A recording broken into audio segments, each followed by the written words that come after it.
ሰላም ቤተሰቦች፣ ከፍቅር ድብብቆሽ ወጣ ብለን ወንጀል ላይ ትኩረቱን ያደረገ ጭካኔ የበዛበትን ፊልም ይዘንላችሁ መጥተናል። እንደምትወዱት ስለማልጠራጠር ላይክ በማድረግ ጀምራችሁ እስከ ፍጻሜው ድረስ አብራችሁን ቆዩ።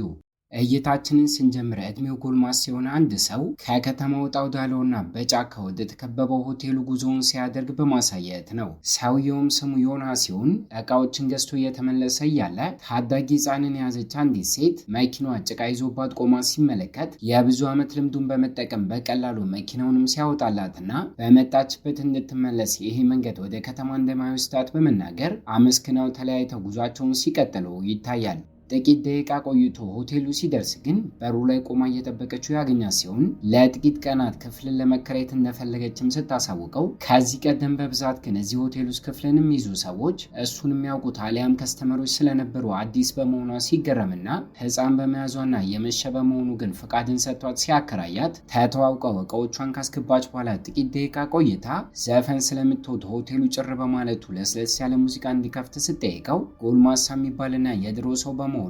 ስቶር ክፍል ይዟት ሄዶ እስከዛሬ የሰበሰባቸውን የድሮ ሙዚቃዎች እንድትመርጥ አድርጎ ካሴት ተጠቅሞ ሲከፍትላት ይታያል። ገና በመጀመሪያ ቀናቸው እየተግባቡም የመጡ ሲሆን ውጭ ላይ ከባድ ዝናብ እየጣለ ስለነበር እሷ ክፍሏ ውስጥ ሆና በመስኮቱ በኩል እያየቻቸው ከታዳጊው ልጇ ጋር ዮንጋ ዝናቡ ላይ እየበሰበሱ ልክ እንደ ሕፃን ሲጫወቱ ለሕፃናት ካለው ፍቅር የተነሳ ከጨረሱ በኋላ እንኳን በፎጣ እያደረቀ ሲንከባከበውና ምሽቱ በዚህ መልኩ ተጠናቆ ጠዋት ላይ ግን ከእንቅልፉ ሲነቃ ቁልፉንም ሆነ የተከራየችበትን ክፍያ አስቀምጣለት ከቤቱ ለቃ ሄዳ ሲያገኛት እስከዛሬ አጋጥሞት በማያውቀው ሁኔታ ግን የተኛችበትን አልጋ አንጥፋና የተከራየችውን ክፍል አዝድታው ስለነበር ይሄ ነገር እንዲገረም ሲያደርገውና ትላንትና ከፍቶላት የነበረው ሙዚቃ ግን አሁንም ቢሆን ተከፍቶ እየዘፈነ ስለነበር እሱን ለማጥፋት በሚያምራበት ሰዓት ላይ ካሴቱ ላይ ደምን ሲመለከት ተጠራጥሮ ዳግሞ ወደዛ ክፍል በመግባትም አንድ በአንድ ማጤን ሲጀምርና ማንነቱን ባያውቀውም ሰው ተገሎ ስለነበር ግን የመታጠቢያ ክፍሉ ስለዚህ ክስተት ማስረጃዎችን ሊያገኝ ችሏል። እይታችን በትውስታ ወደኋላ ውስጥ ሆንም ልክ እንደሱ ሆቴል ያለው የቅርብ ጓደኛው የሆነው ሳንጁ ከጥቂት ወራት በፊት ዝናባማ ወቅት ላይ አጠራጣሪ ሰው መጥቶ ክፍልን ተከራይቶ እንደነበር ከስተመርን ለመያዝ ሲል ሳንጁን ቢሆን በእንክብካቤ እንደተቀበለውና ደስተኛም ሆኖ ስለነበር አልኮል መጠጥን ጠጥቶ እዛው ተቀምጦ እንቅልፍ ሲወስደው ጠዋት ላይ ግን ባለቤቱ መታ ከእንቅልፉ በመቀስቀስ ቁርስ እንዲበሉ ወደ ቤታቸው እንዳመሩና ከርቀት ግን ብዙም ሳይቆዩ አምቡላንስና የፖሊስ መኪና ወደ ሆቴሉ እያመራ ስለነበር ተቻክሎ ተከትሏቸው በሚያመራበት ላይ ሆቴሉን ጋዜጠኞች ከባውት እዚህ ሆቴል ውስጥ የግድያ ወንጀል እንደተፈጸመ ሲወራ ሰምቶ ገብቶ እንዳረጋገጠና ምርመራዎችን ጀምረው ፖሊሶችም የደህንነት ካሜራን በመጠቀም እሱ ተኝቶ በነበረበት ሰዓት ላይ ሰውየው ሆቴል ውስጥ አንዲት ሴትን አስገብቶ ጥቃት እንዳደረሰባት ማረጋገጥ በመቻላቸው ተሳክቶላቸው በጥቂት ቀናቶች ውስጥ በቁጥጥር ስር ማዋል ቢችሉም ከዚህ ክስተት በኋላ ግን እዚህ ሆቴል ውስጥ የትኛውን ከስተመር ለመጠቀም ፈቃደኛ ሳይሆን ሲቀርና ጥፋተኛ ባይሆንም የሆቴሉ ባለቤት ሳንጁ ግን እንደከሰረ አስታውሶ ከደህንነት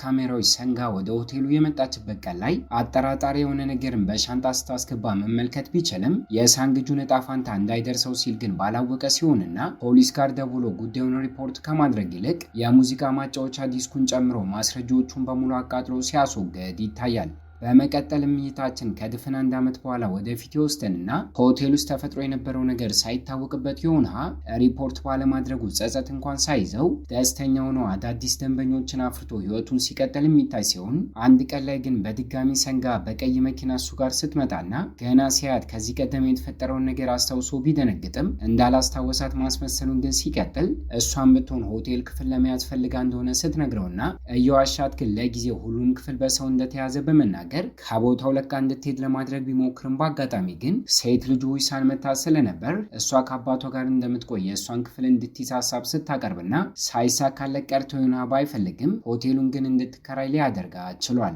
የዛኑ ቀን ላይ ግን ዮንጋ የሙዚቃ ማጫወቻውን ክፍል ውስጥ ባለመመልከቷና መጸዳጃ ቤቱ እንኳን ተቀያይሮ ስለነበር ያኔ ስለፈጠረችው አደጋ ሰውየው የሚያውቀው ነገር እንዳለ ስትጠራጠርና ምሽት አካባቢ እየበሉና እየጠጡ እየተዝናኑ ስለነበር ወይንን ይዛ እነሱ ጋር ስታመራ ከሴት ልጁ ዊሳን ጋርም ለመግባባት ስትሞክርና ከዚህ ቀደም እንዳደረገችው አውቃ ለስለስ ያለ ሙዚቃን እንዲከፍት ብትጠይቀውም ኮስተር ብሎባት ግን ማጫወቻው እንደተሰበረ ሊያሳውቃት ችሏል። አስቸኳይ ነገር አጋጥሟት ሴት ልጁ ከቦታው ለቃ ከሄደችና ሁሉም ነገር ከተረጋጋ በኋላ ግን ሳንጋ ከርቀት ቆማ አፍጣ እያየችው ስለነበር ይሄ ነገር እንዲደነግጥ አድርጎት ምሽቱን እንኳን በህልሙ ስለሷ መጥፎ ማይቶ ቃሽቶ ሲነቃና ክፍሏ ውስጥ ባለመኖሯ በድጋሚ ወንጀል ከፈጸመች ብሎ መታጠቢያ ክፍሉን ማጣራት ሲጀምርና ወጣ ትበላ ስለነበር ግን ተመልሳ በምትመጣበት ሰዓት ላይ ተቀምጠው እንዲያወሩ አድርጋ ሲስተሞችን ተጠቅማ የሚያውቀው ነገር ካለ ለማጣራት ስትሞክርና 1 ዓመት ብትቆይም በድንገት እሱ ትዝ ብሏት ወደዚህ እንደመጣች ስትነግረው እንኳን እስካሁን እንዳላስታወሳት ማስመሰሉን ግን እንደቀጠለ ነበር።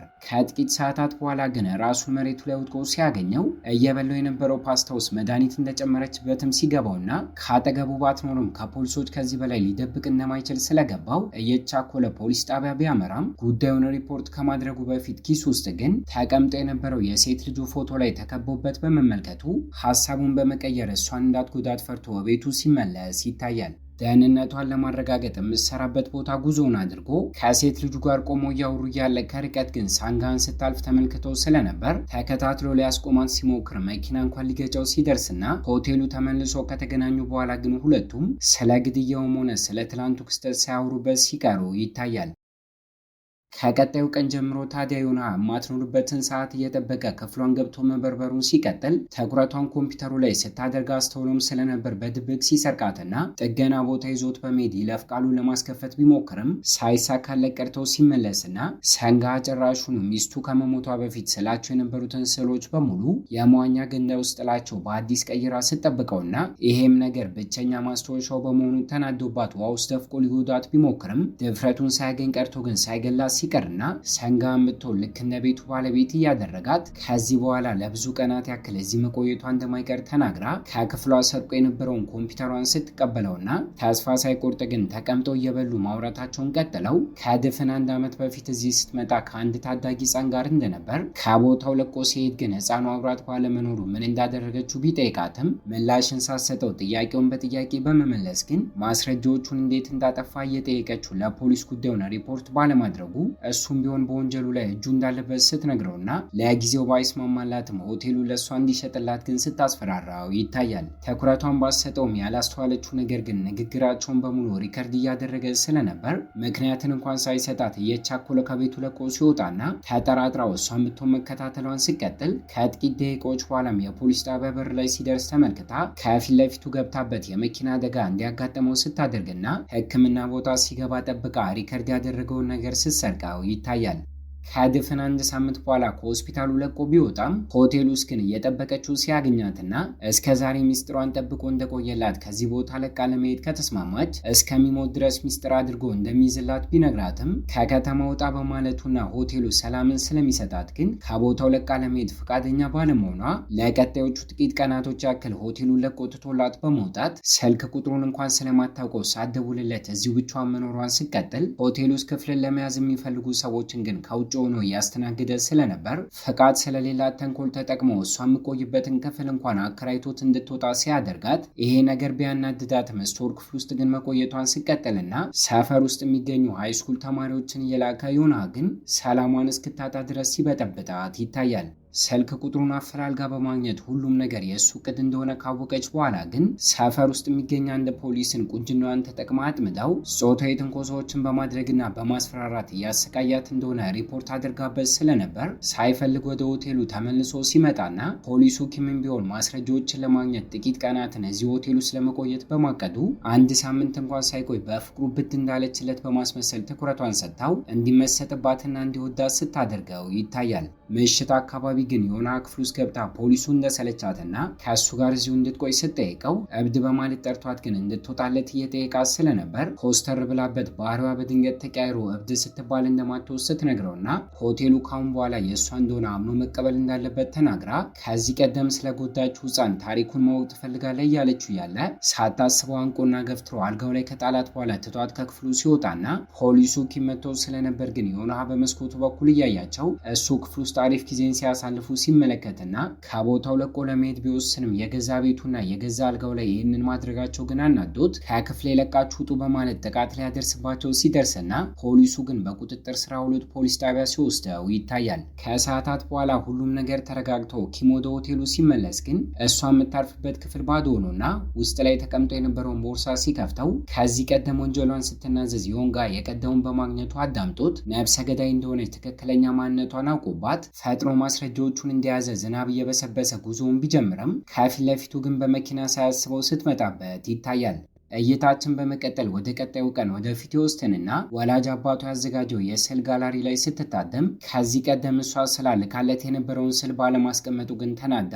ስልክ ደውላለት ከጮኸችበት በኋላ ጸሐፊውን እየመታቻት ኃይለኛ በመሆኗ ጉልበት ተጠቅማ የራሷ እንዲቀመጥ ስታደርግ ይታያል። ከቦታው ለቃ እየወጣች እያለ ግን ከእስር የተፈታው የቀድሞ ባለቤቷ ሲመጣና ልጄ የት ነው ብሎ ቢጠይቃትም ፊቷ ላይ ግን ጸጸት ሳይታይባት አስወግጄዋለሁ የሚል ምላሽን ሰጥታ ስታስደነግጠው እያባረራትም የመኪና ፓርኪንግ ቦታው ላይ ጥቃትን ሲያደርስባትና ግልጽ አድርገው ግን የልጁ እናትና የቀድሞ ፍቅረኛው ትታው በመሄዷ እኔን ወደኝ ሳይሆን ልጅን እንድንከባከብልክ ነው አብረኝ የሆንከው ትክክለኛ እናቱ እንዳልሆንኩም ነግረዋል። እናቴ ማናት ብሎ ሲጠይቀኝ ጥቃት አደረስኩበት ስትለውና ደብድቧት ግን ከጥቂት ደቂቃዎች በኋላ ሆስፒታል ውስጥ ራሷን ስታገኘው ይታያል። አባቷ ያዘጋጀው የስዕል ኤግዚቢሽን ላይ የቻኮሌት ስታመራም ልክ እንደ ቆሻሻ የሷን ስዕሎች ውጭ አውጥቶ ጥሏቸው ስለነበር ስትናደድ ፊቷ ቆስሎና ነጭ ልብሷ ደም ነክቶት እንኳን ከሰዎቹ ፊት ለፊት ገብታ አባቷ ላይ ስጮህበት የቀድሞ ባለቤቴን ከሀገር ለቆ እንዲወጣ ለምን አላደረከውም ስትለውና ከሀገር ለቃ መውጣት ያለባት እሷ እንደሆነች እሱ ግን ሲነግራት ይታያል። ምሽቱ በዚህ መልኩ ተጠናቆ ሆቴል ውስጥ በቀጣዩ ቀን ላይ ከእንቅልፏ ስትነቃ እንኳን ትላንትና አባቷ ያደረገውም ሆነ የቀድሞ ፍቅረኛው ያደረገው ነገር ንዴቱ ሊወጣላት ያልቻለ ሲሆን ሆቴሉን እንደሚሸጥላት ከዮና ጋር ተስማምታ ስለነበር እስኪመጣ እየጠበቀችው እያለ ከእሱ ይልቅ በአጋጣሚ ጓደኛው ሲመጣና የአእምሮ ችግር ያለባት በሚመስል መልኩ ገና ስታየው ግን አባራ በመያዝ ሳታዝንለት ደብድባ ጥቃትን ስታደርስበት ይታያል። ሆቴሉን እሸጣለሁ በማለት ዮና ሊያታልላት እንዳሰበ በመገመቷም የጓደኛውን ስልክ ተጠቅማ ሴት ልጁ ጋር ጽሑፍ መልእክት ልካ እንድትመጣ ስታደርጋት ገና ሲተያዩ ፊቷ ላይ ቁስልን መመልከቷ ዩንሳንን እንድትጠራጠርና እንድትደነግጥ ቢያደርጋትም ተቀምጠው ማውራት ጀምረው ግን እንድትጠጣ ያቀረበችላት ጁስ ላይ መድኃኒትን ጨምራባት ስለነበር እየዞረባት መምጣት በጀመረ ቁጥር ሰንጋ ግልጽ አድርጋ ከዚህ ቀደም ስለሰራችው ወንጀልም ሆነ ከአባቷ ጋር ስላላት ግንኙነት ስትነግራትና ሁይሳንጋ አስቀድማ ጥቃትን ካደረሰችባት በኋላ የአባቷ ጓደኛን ለማትረፍ ብታመራም ሳታስበው ከኋላዋ በመምጣት ግን ራሷን ስት ልታደርጋት ችላለች። በመቀጠል እይታችን ከጥቂት ሰዓታቶች በኋላ የልጁን ስልክ ተጠቅማ ደውላለት ሆቴሉ እንዲመጣ ነግራው ስለነበር ጠመንጃን ይዞ እሷ ጋር ሲያመራ አልኮል መጠጥ እየጠጣች አግኝቷትም ሽጉጡን አነጣጥሮ ሴት ልጅ የት ናት በማለት ሲጠይቃትና ልክ እንደ እብድ እያደረጋት ግን አስቀድማ ሆቴሉን ካልሸጠላት ልጁን እንደማያገኝ ስትነግረው ሀሳቧን በመቀየር ደግሞ ተመልሳ ግራውንድ ክፍል ውስጥ ራሱን ስቶ የወደቀውን ጓደኛውን ካሳየችው በኋላ ተስፋ የቆረጠ በሚመስል መልኩ ከእሷ በላይ ጨካኝ ሆኖ ሊያጠቃት ደርሶ ስለነበር ከኪሷ ውስጥ አስቀድማ የቆረጠችውን ትኬት አውጥታ እያሳየችው ከዚህ ቦታ ለቃ ለመሄድ እንዳቀደች ስትነግረው ሚስጥራቸውን በሆዳቸው ይዘው ህይወታቸውን እንዲቀጥሉ ሀሳብ ስታቀርብና ሴት ልጁን ወደ ደበቀችበት ባህር ዳርቻ ይዛው ስታመራ ይታያል። ባልጠበቀች ሁኔታ ግን ሁይሳን ግን ሳይሆን ፖሊሶችን ቦታው ላይ ስታገኝ እይታችን በትውስታ ወደ ኋላ ወስዶንም ስለጠፋው ፖሊስ ኪም ጉዳይ እያጣሩ ስለነበር ከመጥፋቱ በፊት ከእሷ ጋር ተቀራርበው ስለነበር ሲከታተሏት ይቺ ልጅ እብድ ናት ብለው እስኪያስቡ ድረስ የሚያስገርሙ ነገሮችን አግኝተውባት እንደነበር ጫካ ውስጥ የኪምን አስክሬን ማግኘታቸው እርግጠኛ እንዲሆኑ እንዳደረገ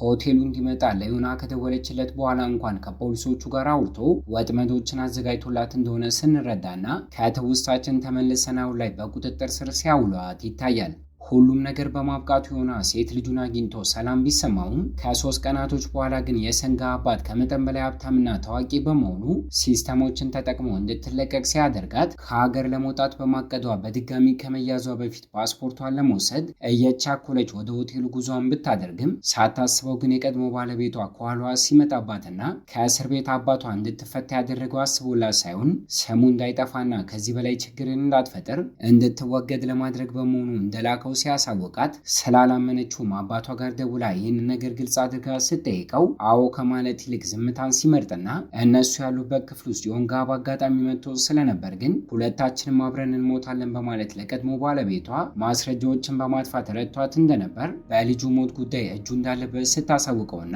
ሳይዋሸው ዮናም ቢሆን የተፈጠረውን ነገር በሙሉ ሲያስረዳው ይሄ ክስተትም እንዲናደድ ስላደረገው ሁለቱን ማቁስሎ ሲጥላቸውና ሰንጋ ግን ተጎታ እንኳን ይቅርታ ከመጠየቅ ይልቅ ወንድ ልጁን ከሞት በኋላ እንኳን አግኝታ እንደምታሰቃየው ስትናገርና ሴቷ ፖሊስ ቦታው ላይ መታ ስለነበር ሊያስጥሉ ሲሞክሩ ተባራሪ ጥይት ትከሻዋን ቢመታትም አጋጣሚውን ተጠቅማ ለማምለጥ እየሮጠች የነበረችውን ሰንጋ ተከትሎ በመምታት ግን ሕይወቷን እንዲያልፍ ሲያደርገው እያየን እይታችንን እዚህ ላይ እናበቃለን። ከተመቻችሁ ቪዲዮ ላይክ፣ ለቻናሉ አዲስ ከሆናችሁ ሰብስክራይብ እና ሀሳብና አስተያየታችሁን ኮሜንት ላይ እያስቀመጣችሁልን በቀጣይ በሌላ ቪዲዮ እስኪያገናኘን ቸር ያቆየን።